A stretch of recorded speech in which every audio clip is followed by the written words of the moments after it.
开着我的货改小房车从美国中部出发，南下西行，在北上历经了4个多月，如今已经到达了加拿大。之前有不少朋友留言问能不能说一下在美国房车旅行得花多少钱。今天这一期呢，我就会把我的旅行支出统计出来，告诉大家这4个月我花了多少钱，具体都花在了哪里，我的个人情况供大家参考。首先需要说一下我的车，因为车的油耗会直接影响旅行的一项关键支出——油费。我的车是2013年的美版福特全顺 Ford Transit Connect， 是一个只有2个座位的小型货车。该车加87号的汽油，官方每加仑耗油量 MPG 是23，也就是1加仑的油可以跑23英里。实际上如果一直跑高速的话， MPG 可以达到26左右，这是一款比较省油的车。首先揭晓一下谜底，我这4个月的总共花费是2974.12美金，平摊到每个月就是743.5美金。接下来我会讲每个月我的行程以及对应行程的具体花费。在3月份的时候，我是3月10号到达了美国科罗拉多州，因为我当时还在感冒，所以我在我朋友家养病养了1个星期左右。3月18号正式开始上路。那个时候3月份科罗拉多州还很冷，山上有很多的积雪，所以 Rocky Mountain National Park 和当时我想要去的一个 BOM 露营地，那个雪实在是太厚了，所以我当时就是决定一路向西走到了犹他州。那个地方我停留在了 Arches National Park 拱门国家公园，然后我在那里大概待了1个星期左右。之后再一路南下到达了 Mesa Verde National Park 绿台地国家公园。3月份的主要行程就是逃离雪山，一路向西，再往南再走一点。我当时的想法就是雪还没有化，天气还不够好，就先往南方走。3月份的支出一共是649.32美金，其中固定支出是153美金。这个固定支出包括了我的车的保险127美金，当时还在用的一个 iCloud 3美金。国家公园的年卡是80美金1年，分摊到每个月那就是6.7美金1个月。我当时是在用一个 Mint Mobile， 每个月15G 的流量套餐，花费是在16.85美金1个月。在油费方面的花费是153.44美金，当时的油价根据我记录来看是在3.09到3.49美金每加仑，这个是我整趟旅程下来油价最便宜的地方。在饮食方面，我的花费是102.15美金，相当于我每天在路上的饮食花费是7.29美金。这个月有一部分关于汽车的花费，因为在出发前需要换机油，换汽油的人工费是35美金，机油油率那个花费是33.56美金。因为当时跟朋友在一块，所以有社交支出大概是122美金，没有发生任何的意外，意外是0。那个时候我还没有安装可再充式饼丸罐，所以就是一直在超市买那种1磅的小饼丸罐，是非常昂贵的，18.87是4瓶1磅饼丸罐的价格，平均摊到每天的花费是在28.6美金。然后是4月份从 Mesa Verde National Park 出来过后，就进入到了印第安人保护区，在印第安人保护区拜访了纳瓦后国家纪念碑，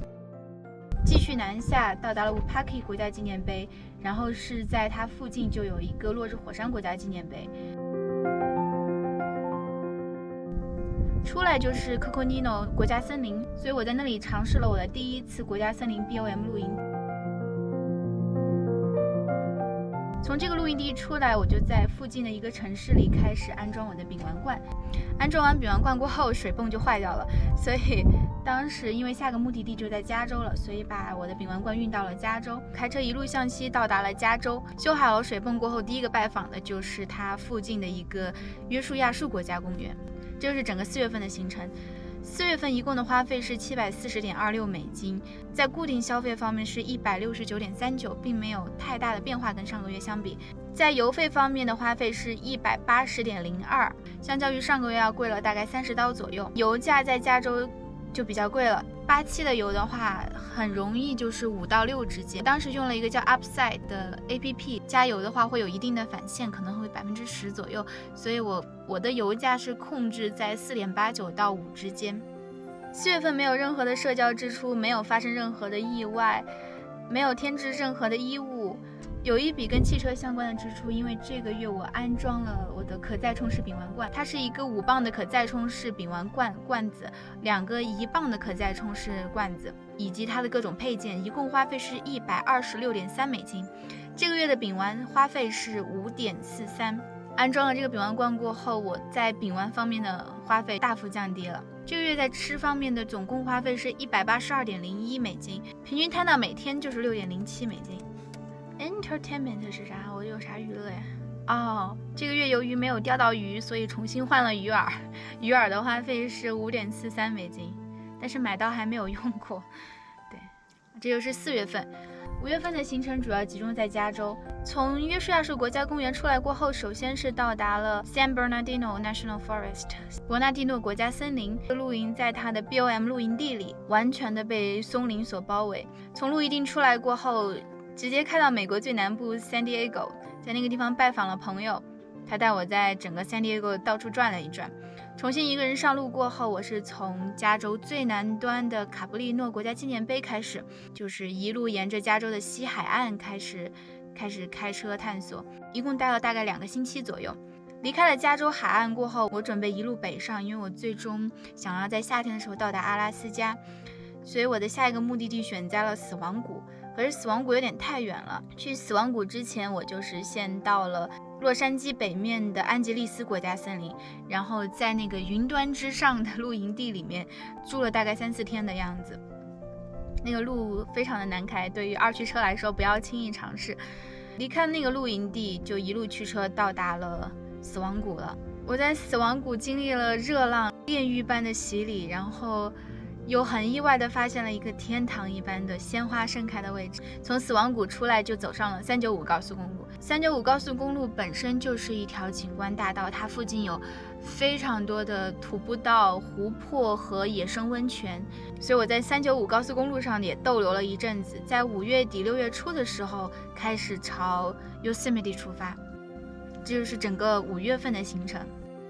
5月份一共的花费是480.28美金，其中固定支出并没有发生变化，油费是在155.98美金，这个相对于上个月有下降，我觉得是因为5月份我走的比较慢了，我在加州的沙滩就待了比较久的时间，然后在395的高速公路上又逗留了一段时间，相较于上2个月我的行程走的就是比较的慢一些，所以即使在加州油价这么贵的情况下，油费反而有下降。这个月我的饮食花销是106.59美金，分摊到每天就是3.44美金。我觉得我在吃的支出上降了这么多的原因，是因为在南加州 El Super 以及和它类似的一些墨西哥超市在南加州是比较集中的。这类墨西哥超市的蔬菜类、水果类和肉类价格是非常非常低的，是我整趟旅途当中买到的蔬菜水果类最低的一个地方。我感觉我当时每次去超市买东西的话，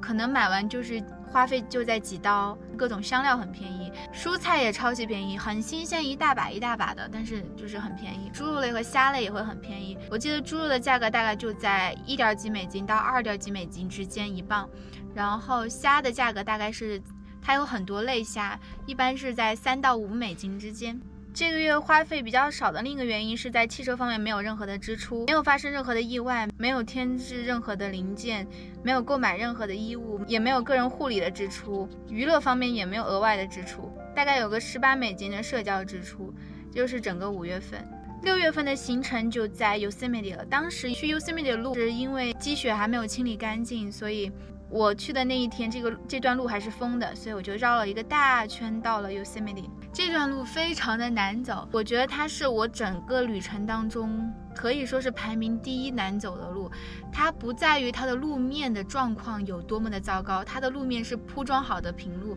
但是它对我的车的挑战就是它非常的陡，26%的斜度。我当时的状态就是我的自动挡开车的话，就车是开不上去的，我得挂到1档，然后稍微上去一点过后才能降到2档，然后下坡的时候我是需要发动机制动的，单踩刹车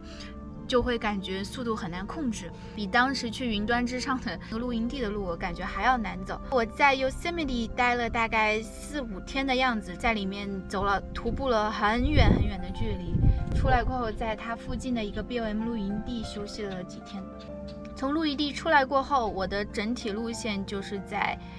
西边的高速公路上了。到了西边过后，高速公路变得非常的平缓，在一个叫 Stockton 的城市检查了我的刹车。这个时候已经是6月中旬，天气已经变得比较热了，所以我就加快了朝北边走的步伐，一路边向北走边进行补给，然后到达了 Oregon。我是停留在了这个湖边的 BLM 露营地。我去了过后发现这是非常受当地欢迎的一个湖，大家会带各种各样奇奇怪怪的东西到这个露营地来玩。有的人带了他的马，有的人带了他的羊，有的人在这边开 party， 有的人就是还开那种越野的摩托车和四驱车。当时在这个湖边的温度在26度左右，是非常舒适的温度。从这个湖出来过后，我就到了它更北边的一个国家公园，叫做 Crater Lake National Park。 它是被誉为世界上最美丽的湖之一，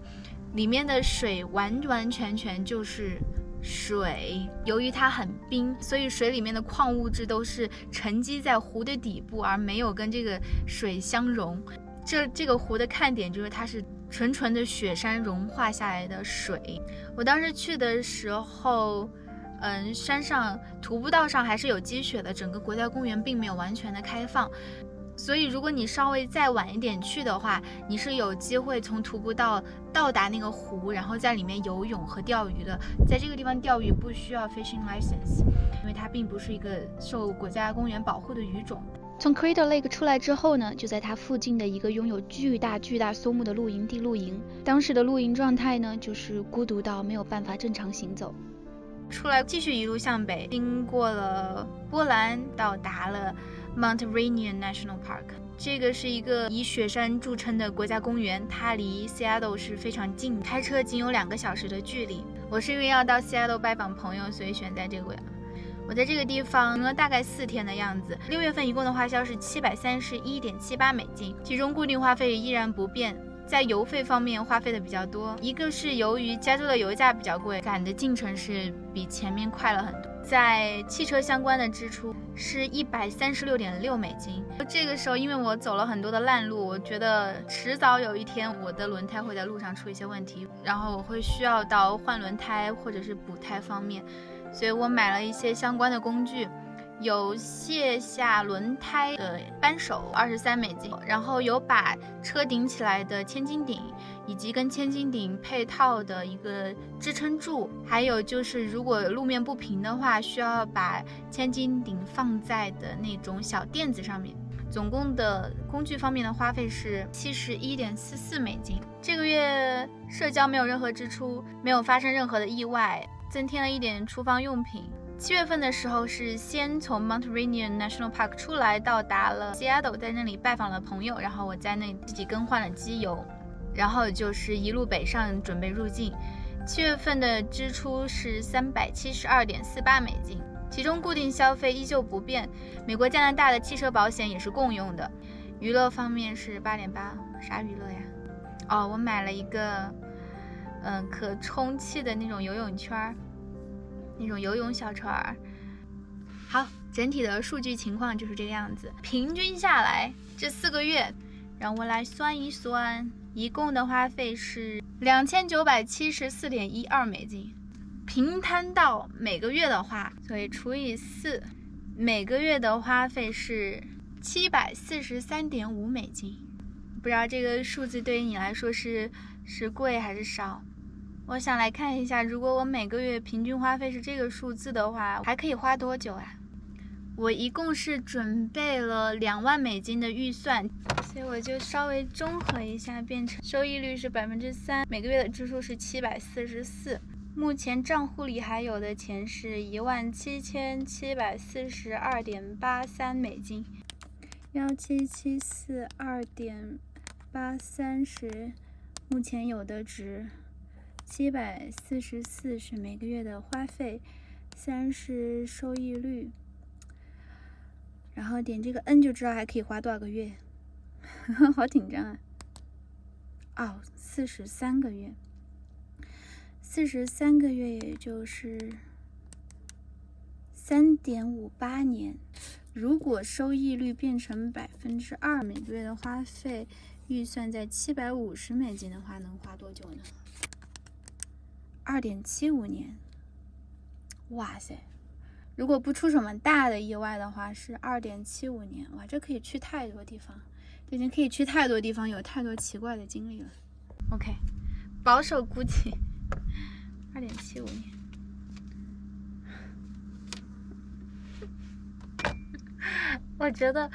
我觉得就是因为刚上路，我把我的预算就是卡得比较紧，我没有想到它可以坚持这么久，2.75年，3.58年。让我们来一起算一算今天的花费吧。加拿大的湖景公共露营地，环境非常的好，那里是湖，那里是一个烧烤架，然后那边是一个桌子。价格0，车内用电来源于车顶220瓦太阳能板对阳光的转换，价格0。车内用水是在西雅图高速服务区接的，价格0。一场绚烂的落日晚霞，价格0。夏季自由凉爽的晚风，价格0。可爱的五彩小花，价格0。头顶转动的璀璨星空顶，